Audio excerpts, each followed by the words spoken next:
അസ്സലാമു അലൈക്കും വറഹ്മത്തുള്ളാഹി തആല വബറകാതുഹു. അന്ന് രാത്രിയിൽ അതാ ഷെഫി ഉസ്താദിൻ്റെ ഫോണിലേക്ക് ഒരു കോൾ വരുന്നു. ആരാണ്? ഹലോ, മോനെ, അസ്സലാമു അലൈക്കും. വലൈക്കും അസ്സലാം വറഹ്മത്തുള്ള. മനസ്സിലായോ? ഞാൻ സീനത്തിൻ്റെ ഉപ്പയാണ്. ഉപ്പ, എന്തൊക്കെയുണ്ട്? സുഖല്ലേ? റാഹത്തല്ലേ? മോനെ, നിങ്ങളെ ഭർത്താവ് എന്തൊക്കെ? റാഹത്തല്ലേ? അൽഹംദുലില്ലാ, സുഖാണുപ്പാ. പിന്നെ എന്തൊക്കെയുപ്പാ വിശേഷങ്ങൾ? മോനെ, നല്ലത്. ഇപ്പം ഞാൻ കാര്യമായിട്ട് വിളിച്ചത് അതിനൊന്നല്ല. കുട്ടീൻ്റെ ഉമ്മാൻ്റെ അടുത്തൊന്ന് ഫോൺ കൊടുക്കുമോ? ആയിക്കോട്ടെ. ഷെഫി ഉസ്താദ് അതാ റൂമിൽ നിന്ന് ഇറങ്ങുന്നു. ഉമ്മ, ഉമ്മ. എന്താ മോനെ? ഉമ്മ, നിങ്ങൾക്കിതൊരു ഫോണ്. എനിക്കോ? പഠിച്ചോനെ, എനിക്ക് ആര് വിളിക്കാൻ? അപ്പോഴേക്കും അതാ സീനത്തിൻ്റെ ഉമ്മ ഫോൺ വാങ്ങിയിരുന്നു. ഹലോ, അസ്സലാമു അലൈക്കും. വലൈക്കും അസ്സലാം. മനസ്സിലായിട്ടുണ്ടാവില്ലല്ലേ? അത് ഞാനേ സീനത്തിൻ്റെ ഉമ്മയാണ്. ആദ്യം മോനക്ക് വിളിച്ച് മനസ്സിലായി. എന്തൊക്കെ പഠിച്ചോനെ? സുഖം തന്നെയല്ലേ? അൽഹംദുലില്ലാ, റാഹത്താണ്. പിന്നെ ഞങ്ങൾ വിളിച്ചെന്താന്ന് വെച്ചാലേ, നാളെ സീനത്തിനെയും ഷെഫി മോനെ ഒന്നുകൊണ്ട് പറഞ്ഞേക്കണം, സൽക്കാരത്തിന് വേണ്ടിയിട്ടേ. നിങ്ങളും പോരണം, അതാണ് ആഗ്രഹം. നിങ്ങളും പോര്, പിന്നെ ആരെയും പോരാനുള്ളവരൊക്കെ പോന്നോട്ടെ. അതൊക്കെ നമ്മൾ പിന്നെ വരാം. തൽക്കാലം ഷെഫിമോനും സീനത്തും കൂടി വന്നോട്ടെ. കുഴപ്പമില്ല, ഓല് വന്നോട്ടെ, അതായിരിക്കും നല്ലത്. ഞാൻ ഓലെ പറഞ്ഞേക്കട്ടെ. ആയിക്കോട്ടെ, എന്നാൽ നാളെ ഉച്ചയ്ക്ക് അങ്ങോട്ട് പോന്നോട്ടെ, കുറച്ച് നേരത്തെ തന്നെ പോന്നോട്ടെ കേട്ടോ. പിന്നെന്തൊക്കെ, മക്കളുടെ വർത്താനൊക്കെ സുഖം തന്നെയല്ലേ? ഞാൻ ഓളോടും ശരിക്കും സംസാരിച്ചിട്ട് പോലുമില്ല. നേരിട്ട് മോനക്ക് ഫോൺ വിളിച്ചിട്ടേ പറയാനുള്ളത് കുറച്ച് വൈകി പോയോ? ഒന്നും പ്രശ്നമല്ലേ, എന്ത് വൈകലേ? ഞങ്ങൾ പറഞ്ഞേക്കണം കേട്ടോ. ആയിക്കോട്ടെ ഇൻഷാ അല്ലാ. പിന്നെ ഭക്ഷണം കഴിച്ചോ? ഭക്ഷണം കഴിച്ച് ഞങ്ങൾ കിടന്നിരുന്നേ. ആയിക്കോട്ടെ, എന്നാൽ ശരി. അസ്സലാമു അലൈക്കും. വലൈക്കും അസ്സലാം.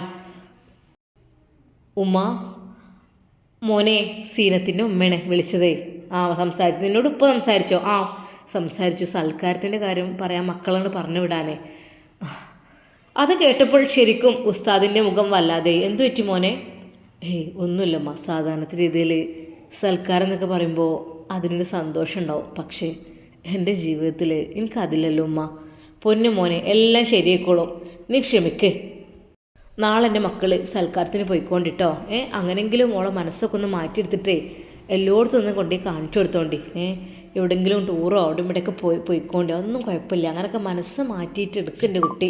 കാരണം ഒരു വിവാഹം എന്ന് പറഞ്ഞാൽ അത് ഉണ്ടാകാൻ കുറേ പണിയാണ്. പക്ഷെ വേർപിരിയാനോ അതിനത്ര വലിയ പണിയൊന്നുമില്ല. എളുപ്പം കഴിയും. അപ്പോൾ ഒന്ന് ശരിയായി കിട്ടാൻ എത്ര നമ്മൾ ഇടങ്ങാറാണ്ടി വരും. അപ്പോൾ എൻ്റെ മോന് നല്ല രീതിയിൽ അവളെ നോക്കി കൊണ്ടുവരണം കേട്ടോ. എൻ്റെ കുട്ടി റാഹത്തിലാക്കി തരട്ടെ. അങ്ങനെ അത് ഷെഫി ഉസ്താദ് മോനെ ചെല്ലി കിടക്കാൻ പോയിക്കും. അങ്ങനെ ഷെഫി ഉസ്താദ് അതാ റൂമിലെത്തി വാതിലടക്കുന്നു.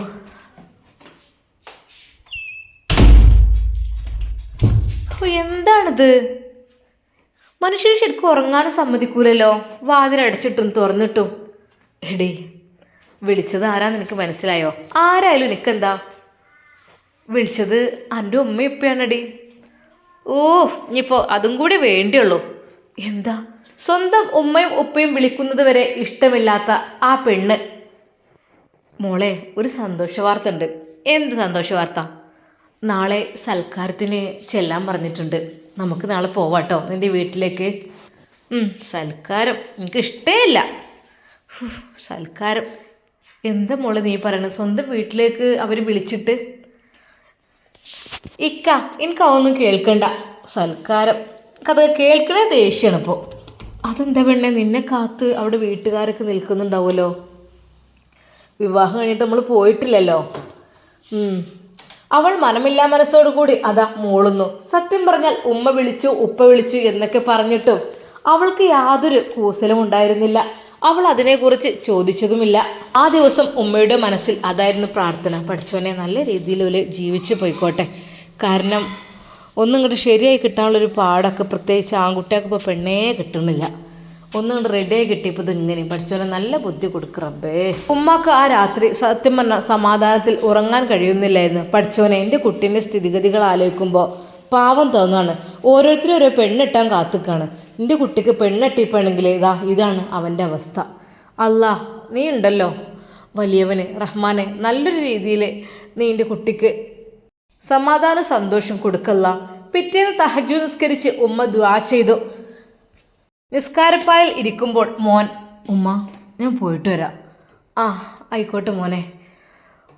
ഉസ്താദ് തഹജ്ജുദ് നിസ്കാരം കഴിഞ്ഞ് പള്ളിയിലേക്ക് പോവുകയാണ്. പള്ളിയിൽ പോയി സുബഹി നിസ്കാരം കഴിഞ്ഞിട്ടും തിരിച്ചു പോരാൻ അവനക്കൊരു മൂടേ ഇല്ല. അവിടെ തന്നെ ഇരിക്കണം തോന്നാണ്. വീട്ടിൽ ചെന്നിട്ട് എന്താ സമാധാനത്തോട് സന്തോഷത്തോടു കൂടി സംസാരിക്കാൻ ഒരു ഭാര്യ ആയിരുന്നു ഞാൻ ആഗ്രഹിച്ചിരുന്നത്. പക്ഷേ അവൾക്ക് എന്നെ കാണുന്നത് വെറുപ്പാണ്. എന്നെ ഇഷ്ടമല്ല അവൾക്ക്. എന്തെന്നറിയില്ല. ഞാൻ എന്ത് ചെയ്തതെന്ന് എനിക്കറിയില്ല. എൻ്റെ ഭാഗത്തുനിന്നൊരു തെറ്റ് ഞാൻ ചെയ്തിട്ടില്ലല്ല. എന്തുകൊണ്ടാണ് അവൾ എന്നെ ഇങ്ങനെ വെറുക്കപ്പെടുന്നതെന്ന് എനിക്കറിയണില്ല. പള്ളിയിൽ നിന്ന് കരഞ്ഞുകൊണ്ട് ദുആ ചെയ്തു. അല്ലാ റഹ്മാനെ, ഇനിയും എന്നെ പരീക്ഷിക്കല്ല നാഥാ. എനിക്ക് ഈ ദുനിയാവിൽ ഒരു ജീവിതം ഇല്ലെന്നാണ് തോന്നുന്നത്. ദുനിയാവിൽ എനിക്കൊരു ദാമ്പത്യ ജീവിതം. എൻ്റെ ഞാൻ ആദ്യം ഇഷ്ടപ്പെട്ട പെണ്ണ് ഫർസാന. അവൾ അങ്ങനെ പോയി. അവൾ ഒരുപാട് ഞാൻ ആഗ്രഹിച്ചിരുന്നു. അവൾ മറ്റൊരാളുടെ കൂടെ പോയി. ഇപ്പോഴിതാ ഞാൻ മറ്റൊരു പെണ്ണിനെ വിവാഹം കഴിച്ചിരിക്കുന്നു. പക്ഷേ ഇവൾക്കും എന്നോട് താല്പര്യമില്ല. അതെന്തുകൊണ്ടാണെന്ന് എനിക്കറിയുന്നില്ല. റഹ്മാനെ, എൻ്റെ ജീവിതം, എൻ്റെ ദുനിയാവിലെ മണിയറ അതിൻ്റെ ഖബറാണെങ്കിൽ റഹ്മാനെ, എനിക്കതും സന്തോഷമേ ഉള്ളൂ. കാരണം ദുനിയാവിൽ എനിക്ക് ഇങ്ങനെയൊക്കെയാണ്. അല്ലാ ആഖിറം എനിക്ക് നന്നാക്കി തരണം. ദുനിയാവിൽ കുറച്ച് കഷ്ടപ്പെട്ടാലും ഞാനത് ക്ഷമിച്ചോളാം, സഹിച്ചോളാം. റബ്ബേ, എന്തൊക്കെ തന്നെയായാലും കുറച്ച് കാലല്ലേ ദുനിയാവുള്ളൂ. എനിക്ക് അല്ലാ എൻ്റെ ആഖിറം ശരിയാക്കി തന്നാൽ മതി. അതുമാത്രം മതി. കരഞ്ഞുകൊണ്ട് ആ ഉസ്താദ് ദുആ ചെയ്യുന്നു. എന്നാൽ ഈ സമയം അതാ ഫർസാനയുടെ വീട്ടിൽ അവളുടെ ഉപ്പ ഉമ്മയോട് പറയണ്, എടി ഫാത്തിമ, എന്തേക്ക ഞമ്മക്ക് ഷെഫി ഉസ്താദിനും വൈഫിനെ ഒന്ന് സൽക്കാരത്തിന് വിളിക്കണ്ടേ? ശരിക്കും പറഞ്ഞാൽ ആ ഉമ്മയുടെ മുഖം വല്ലാതായി. എന്താടി നീ ഒന്നും പറയാത്തത്? വിളിക്കാം. നമ്മൾക്ക് മരുമകനായി നമ്മളെ വീട്ടിലേക്ക് കയറാനുള്ള ഭാഗ്യമൊന്നും ആ കുട്ടിക്കില്ല. സാരല്ല, ഓലെങ്കിലും വിളിക്കാം. ആ കുട്ടിയെങ്കിലും രക്ഷപ്പെടട്ടെ. അവർക്ക് നല്ലൊരു ജീവിതം ലഭിക്കട്ടെ. നമ്മളെ മോളുടെ അരുതായ്മ കൊണ്ടല്ലേ ഇങ്ങനെയൊക്കെ ആയത്. അല്ലാതെ ഇപ്പം നമ്മളൊന്നും ചെയ്തിട്ടില്ലല്ലോ. എടി നീ ഇപ്പം അതിനെക്കുറിച്ച് ഞാൻ ആലോചിക്കണ്ട. ഷെഫി ഉസ്താദ് പുതിയൊരു ദാമ്പത്യ ജീവിതത്തിലേക്ക് കടന്നു കഴിഞ്ഞു. അവർക്ക് നല്ല ജീവിതം ഉണ്ടാവട്ടെ. അവർക്കതിൽ സ്വാലിഹായ സന്താനങ്ങൾ പിറക്കട്ടെ. അതാണ് നമ്മൾ ദുആ ചെയ്യേണ്ടത്. ആയിക്കോട്ടെ, ഇൻഷാ അല്ലാ. ഇക്ക നിങ്ങൾ കൊണ്ടുവന്നോളി ഒരു ദിവസം അവരെ കേട്ടോ. രാവിലെ ചായക്കോ ഉച്ചക്കോ രാത്രി എപ്പോഴാണെങ്കിലും കുഴപ്പമില്ല. ആ പെൺകുട്ടിക്ക് നല്ലൊരു ജീവിതം കിട്ടട്ടെ. എന്തൊക്കെ തന്നെയാലും ഷെഫി ഉസ്താദിൻ്റെ കൂടെ ജീവിച്ചാൽ ഒരു പെൺകുട്ടിക്കും ഒരു നഷ്ടവും ഉണ്ടാവില്ല. അതെനിക്ക് നന്നായിട്ടറിയാം. അതല്ലെങ്കിലും അങ്ങനെ തന്നെയല്ലേ ഉസ്താദുമാരെന്നൊക്കെ പറയുമ്പോൾ അവരാണ് ദീന് പഠിച്ചവരാണ്. ഒരു പെണ്ണിനോട് എങ്ങനെയൊക്കെ പെരുമാറണം എന്നുള്ളത് അവർക്ക് നന്നായിട്ടറിയാം. അവർ വെറുതെ ഭാര്യമാരെ ചീത്ത പറയുകയും ഉപദ്രവിക്കുകയൊന്നും ചെയ്യില്ല. അവർക്ക് മാന്യമായി നിങ്ങളുടെ ഭാര്യമാരോട് അല്ലെങ്കിൽ സ്ത്രീകളോട് മാന്യമായി പെരുമാറുക എന്നാണല്ലോ, അതവർക്കറിയാം. അതുകൊണ്ട് ഒരു പെൺകുട്ടി ഇടങ്ങാറാവില്ല. ആ കുട്ടിക്ക് പഠിച്ച റബ്ബ് ഹയർ കൊടുക്കട്ടെ. എന്നാലും അവനെ വിവാഹം കഴിച്ചല്ലോ. സുബഹിക്ക് പള്ളിയിലിരിക്കുന്ന ഉസ്താദിൻ്റെ ഫോണത റിങ് ചെയ്യുന്നു. സൈലൻ്റാക്കി ഇട്ടിട്ടുണ്ട്. വൈബ്രേഷനുണ്ട്. പഠിച്ചോനെ, ആരപ്പത്? അല്ലാ, ഉസ്താദ്. ഹലോ ഉസ്താദേ, അസ്സലാമു അലൈക്കും. വലൈക്കും അസ്സലാം. മോനെ എവിടെ? ഉസ്താദേ, ഞാൻ പള്ളിയിലാണ്. എന്താ സുബഹി നിസ്കാരം കഴിഞ്ഞ് പോയിട്ടില്ലേ? എന്നാ അങ്ങോട്ട് ക്ലാസ്സിലേക്ക് വരുന്നത്? ഞാൻ ഇന്നലെയൊക്കെ വരാൻ വിചാരിച്ചിരുന്നു. പക്ഷേ ഉമ്മ പറഞ്ഞു 2 ദിവസം കൂടെ സൽക്കാരം കഴിയട്ടെ എന്ന് പറഞ്ഞു. ഇന്നാണ് സൽക്കാരം. പൊന്നും മോനെ, ഒരാഴ്ച നിന്നോ, എന്നിട്ട് വന്നാൽ മതി. ഒരാഴ്ചയെങ്കിലും ലീവ് എടുക്കണ്ടടാ. പിന്നെ നെക്സ്റ്റ് ആഴ്ചയല്ലേ പോവുള്ളൂ. അപ്പോൾ ഒരാഴ്ച നീ അവിടെ നിൽക്കട്ടോ. എന്നിട്ട് ആക്കം പോലെയൊക്കെ വന്നാൽ മതി. കല്യാണം എന്ന് പറഞ്ഞാൽ ജീവിതത്തിൽ ഒരുപാടൊന്നും ഉണ്ടാവില്ല.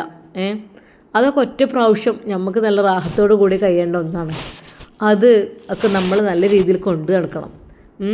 ഒരു മോശമാക്കരുത്. എൻ്റെ മോനെ ഒരാഴ്ച അല്ലെങ്കിൽ 1.5 ആഴ്ചകളിൽ നിന്നിട്ട് വന്നാൽ മതി എന്നാണ് എൻ്റെ ഒരു അഭിപ്രായം. പെൺകുട്ടിക്കൊന്ന് ശീലാവട്ടെ നിൻ്റെ കൂടെ നിന്ന്. ഉസ്താദിൻ്റെ ഉപദേശം കേട്ട് ഷെഫി ഉസ്താദ് കാര്യമായിട്ടൊന്നും മിണ്ടിയില്ല. പൊന്നുമോനെ, പിന്നെ ഞാൻ എന്തിനു വിളിച്ചതെന്ന് വെച്ചാലേ, നമ്മളെ വീട്ടിലേക്കൊന്ന് വിളിക്കണമല്ലോ നിന്നെയും പെണ്ണിനെയും.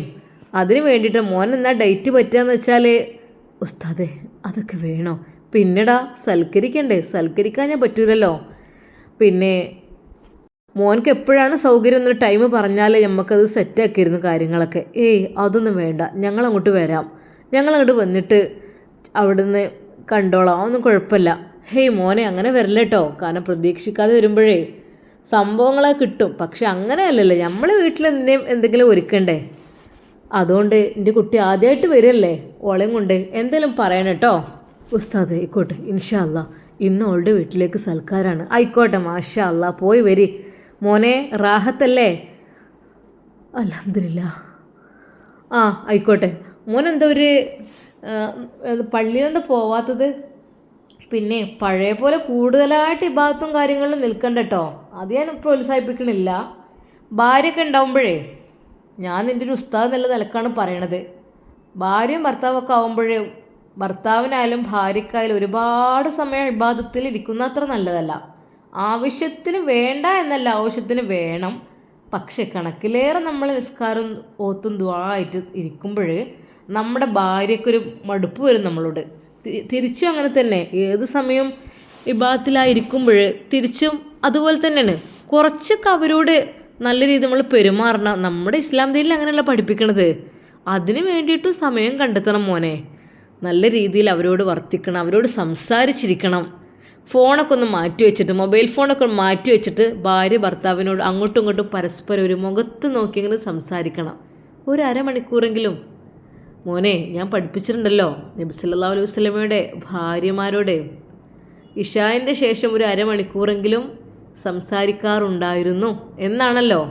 കാരണം ആ സമയത്ത് ഒരു രീതിയിലുള്ള ചർച്ചകളും കാര്യങ്ങളും ഒന്നുമല്ല വരിക. അവനാൻ്റെ ജീവിതത്തിലെ കാര്യങ്ങൾ, അവനാൻ്റെ ഇഷ്ടങ്ങൾ, അത് ഇത് അതൊക്കെ, അതായത് ഭാര്യയും ഭർത്താവും സംസാരിക്കേണ്ട വിഷയങ്ങൾ. അപ്പം മോൻ ചെല്ല്, ഈ സമയം എന്താ പള്ളിയിലിരിക്കുന്നത്? എന്താ ളുഹാ നിസ്കരിക്കാനാണോ? അല്ല ഉസ്താദേ, ഞാൻ പോവാണ്. മോനെ പറഞ്ഞതുപോലെ കേട്ടോ, എല്ലാ കാര്യങ്ങളും നമ്മൾ ശ്രദ്ധിക്കണം. അതിനൊക്കെ ഓരോ നിയമാവലികളുണ്ട്, അതിനനുസരിച്ച് ചെയ്താൽ ഇൻഷാ അല്ലാ ദാമ്പത്യ ജീവിതമൊക്കെ നല്ല രീതിയിൽ റാഹത്തായിട്ട് വരും. ചെല്ലി മോനെ എന്നാൽ ശരി, അസ്സലാമു അലൈക്കും. വഅലൈക്കും അസ്സലാം. ഉസ്താദിൻ്റെ ആ ഉപദേശം കേട്ടപ്പോൾ ഷെഫി ഉസ്താദിന് വല്ലാത്തൊരു ഉന്മേഷം തോന്നി. അല്ലെങ്കിലും ഞാൻ വിഷമിച്ചിരിക്കുന്ന അവസ്ഥയിൽ പലപ്പോഴും എൻ്റെ ഉസ്താദ് തന്നെയാണ് എനിക്ക് താങ്ങായും തണലായും വരാറുള്ളത്. ഇപ്പോഴും അതെ. പള്ളിയിൽ നിന്ന് അവൻ ഇറങ്ങുന്നു. കൂട്ടുകാരൊക്കെ അവനോട് സലാം പറയുന്നു. അല്ല ഷെഫി ഉസ്താദ്, കല്യാണമൊക്കെ കഴിഞ്ഞപ്പോൾ ഇപ്പോൾ കൂടുതൽ കാണുന്നുണ്ടല്ലോ, എന്താ ഇവിടെയൊക്കെ തന്നെയാണോ? ഇനി ജോലി സ്ഥലത്തേക്ക് പോകുന്നില്ലേ? കല്യാണം കഴിഞ്ഞപ്പോൾ ഇവിടെ തന്നെ സെറ്റിൽഡ് ആവുകയാണോ? ഹേയ് അല്ല, ഞാൻ പോകും ഇൻഷാ അല്ലാ. ഓരോരുത്തർ ഓരോ കളിയാക്കൽ കൊണ്ട് ഓരോ ചോദ്യങ്ങൾ ചോദിച്ചു.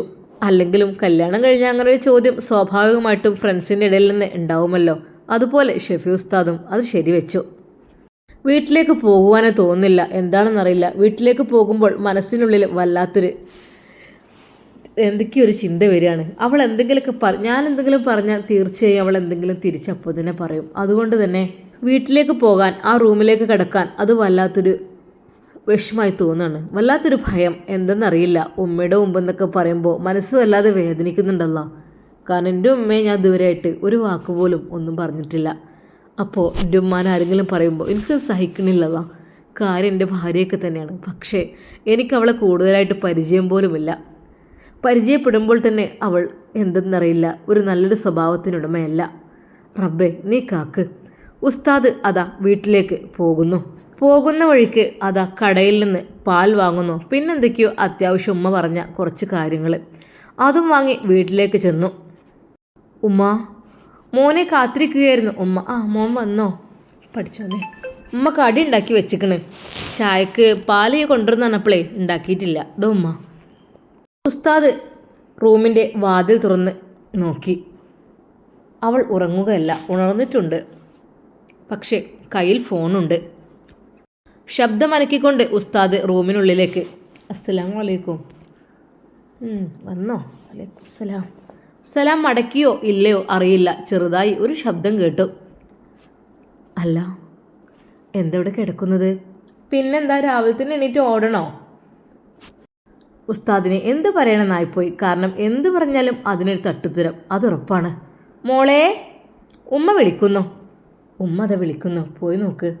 ഉമ്മാക്ക് പിന്നെ വിളിക്കാനല്ലേ പണി, വേറൊന്നും പണിയില്ലല്ലോ. ചായ എല്ലാം കാച്ചി, കറിയെല്ലാം കടുക് വറുത്ത് അതാ ഉമ്മ വിളിക്കുന്നു. മക്കളെ വേരി ചായ കുടിക്കാം. എന്നും ഇത് ഉമ്മാക്ക് പതിവായിരിക്കുന്നു. മരുമകൾക്കും മകനും വേണ്ടി ചായയും കടിയും രാവിലെ തന്നെ ഉണ്ടാക്കി വെക്കുക. അത് ഉസ്താദിന് വളരെയധികം വിഷമം തോന്നിയൊരു കാര്യമാണ്. പഠിച്ചോനെ, എൻ്റെ ഉമ്മ പെണ്ണിട്ടെന്നൊക്കെ പറഞ്ഞാൽ ഉമ്മാക്കൊരു ഹെൽപ്പിനും കൂടി ആയിട്ടായിരിക്കും വിചാരിച്ചത്. പക്ഷേ ഇതിപ്പോൾ ഇരട്ടി പണി പോലെയാണ്. മക്കളെ ചായ കുടിച്ചോളി. അവൾ അത് കേട്ടുകൊണ്ട് വന്നു. അവർ ചായ കുടിക്കുന്നു. ഉമ്മ പറഞ്ഞു, മക്കളെ വേഗം പൊയ്ക്കോളിട്ടോ, ഇന്ന് സൽക്കാരല്ലേ, ഒരുപാട് വൈകാതെ നിൽക്കണ്ട. അവൾ പിറുപിറുത്തു. എന്താ പിന്നെ ഇപ്പം അത്ര പെട്ടെന്ന് സൽക്കാരത്തിന് പറഞ്ഞേക്കാം, അത്ര വലിയൊരു ധൃതി എന്താന്നാവോ. ചായ കുടിയെല്ലാം കഴിഞ്ഞ് ഉമ്മ പാത്രങ്ങളെല്ലാം കഴുകി എടുത്തു വെച്ചു. അവളതാ കുളിക്കാനൊക്കെ വേണ്ടിയിട്ട് പുറത്തേക്ക് പോയപ്പോൾ ഉമ്മ പറഞ്ഞു, മോനെ, എൻ്റെ കുട്ടിക്ക് വിഷമമായില്ലേ, ഉമ്മാൻ്റെ പണി തന്നെയാണിത്. എൻ്റെ കുട്ടി കുറേ പറഞ്ഞിരുന്നു ഇപ്പം തന്നെ വേണ്ട എന്നുള്ളത്. ഉമ്മ സാരമില്ല, ഒക്കെ വിധിയായിരിക്കും. ഒരുപക്ഷെ എനിക്കുമ്മ എൻ്റെ ജീവിതത്തിൽ വിവാഹം എന്നുള്ള സംഭവത്തിൽ എനിക്കതിനുള്ള ഭാഗ്യം ഉണ്ടാവില്ല, അതായിരിക്കും. ഉമ്മ വിഷമിക്കല്ലേ. ആ പിന്നെ ഉമ്മ, എൻ്റെ ഉസ്താദ് വിളിച്ചിരുന്നു, സൽക്കാരത്തിന് വരാൻ വേണ്ടി പറഞ്ഞിട്ടുണ്ട്. മോനെ ആയിക്കോട്ടെ, എൻ്റെ കുട്ടികൾ പോയി വരി. അല്ലുമ്മ, ഈ കാര്യം വീട്ടുകാരോടൊന്ന് സൂചിപ്പിച്ചാലോ? എന്തുമ്മാൻ്റെ അഭിപ്രായം? മോനെ, നമുക്കൊന്നും കൂടി നോക്കുക, ഒന്നും കൂടി നോക്കിയിട്ട് നമുക്ക് ഇത്രയ്ക്കും ദേഷ്യം ഇതൊക്കെ ആണെങ്കിൽ നമുക്ക് പറഞ്ഞിട്ട് കാര്യമില്ലല്ലോ. ഒന്ന് ചോദിച്ചു നോക്കാം അല്ലേ വീട്ടുകാരോടൊന്ന്. ഉമ്മ പറഞ്ഞോളൂ കേട്ടോ, ഞാൻ പറയണില്ല. ഓളുടെ മുമ്പൊന്ന് പറയും വേണ്ട, ജസ്റ്റ് ഒന്ന് പറഞ്ഞു നോക്കിയാൽ. മോനെ സത്യം പറഞ്ഞാൽ എനിക്ക് സങ്കടം ഉണ്ടടാ, അങ്ങനെ നമ്മൾ ചെയ്യാൻ പാടില്ല. പക്ഷെ എന്ത് ചെയ്യുക, എൻ്റെ കുട്ടിയോടൊരു സഹകരണമല്ല. വീട്ടിലേക്കാണെങ്കിൽ ഇനി വേണ്ട, വീട്ടിലത്തെ പണിയും കാര്യങ്ങളൊന്നും ചെയ്യണ്ട, അതൊക്കെ ഞാൻ ചെയ്തോളാം പൊന്നു മോനെ. കാരണം എനിക്കിവിടെ അതിനകത്തുള്ള പണിയേ ഉള്ളൂ. ഇന്ന് ഉമ്മാക്ക് ആരോഗ്യത്തിനൊരു കുറവുമില്ല, പഠിച്ചോൻ്റെ നിഴമത്തോണ്ട്. എൻ്റെ കാര്യത്തിൽ ഓളെ നോക്കിയാൽ മതി, എൻ്റെ കുട്ടിനോടൊരു സ്നേഹവും ബഹുമാനമൊക്കെ ഉണ്ടായാൽ മതി, അത് മാത്രം മതി, എന്നോട് വേണ്ടില്ലായിരുന്നു. ഉമ്മ അതെങ്ങനെ, ഞാനെന്താ ഉമ്മ ചെയ്യുക, എന്നെക്കൊണ്ട് കഴിയുന്ന രീതിയിൽ. പക്ഷെ എന്നെ സംസാരിക്കാനും ചിലപ്പോൾ സമ്മതിക്കൂല, എപ്പോഴൊരു എടുത്തുചാട്ടം, അങ്ങനെയാണ്. അവൾ കുളി കഴിഞ്ഞ് വന്ന് നേരെ റൂമിലേക്ക് പോയി. മുടിയെല്ലാം കട്ടിലിൻ്റെ അപ്പുറത്തേക്ക് തൂക്കിയിട്ട് അവളുടെ ഫോൺ എടുത്തു കിടന്നു. മോനെ, കുട്ടി ഒന്ന് ചെന്ന് നോക്കി, ഓളോട് പറയും കുറച്ച് നേരത്തെ ഒരുങ്ങാനൊക്കെ വേണ്ടിയിട്ടോ.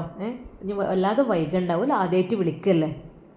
ഷെഫി ഉസ്താദ് അങ്ങോട്ട് ചെന്നപ്പോൾ അവളുടെ ആ നീളമുള്ള മുടി കട്ടിലിൻ്റെ അപ്പുറത്തേക്ക് ഇട്ടിട്ട് അതിൽ നിന്ന് വെള്ളം ഒഴുകുന്നുണ്ടായിരുന്നു.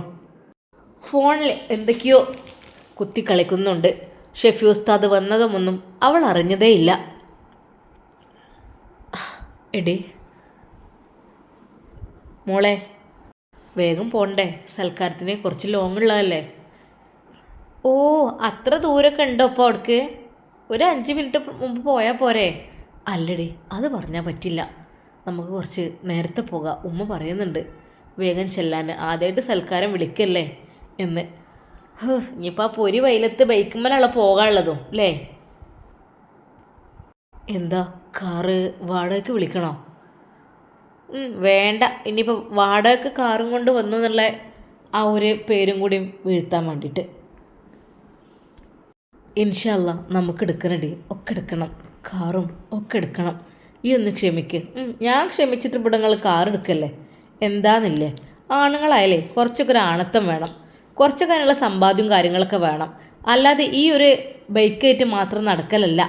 ഇതൊന്നും ഒരു പെൺകുട്ടിയൊക്കെ ഇഷ്ടപ്പെടില്ല. ഞാനായതുകൊണ്ടല്ലേ ഇവിടെ നിങ്ങൾ ക്ഷമിച്ച് നിൽക്കണത്.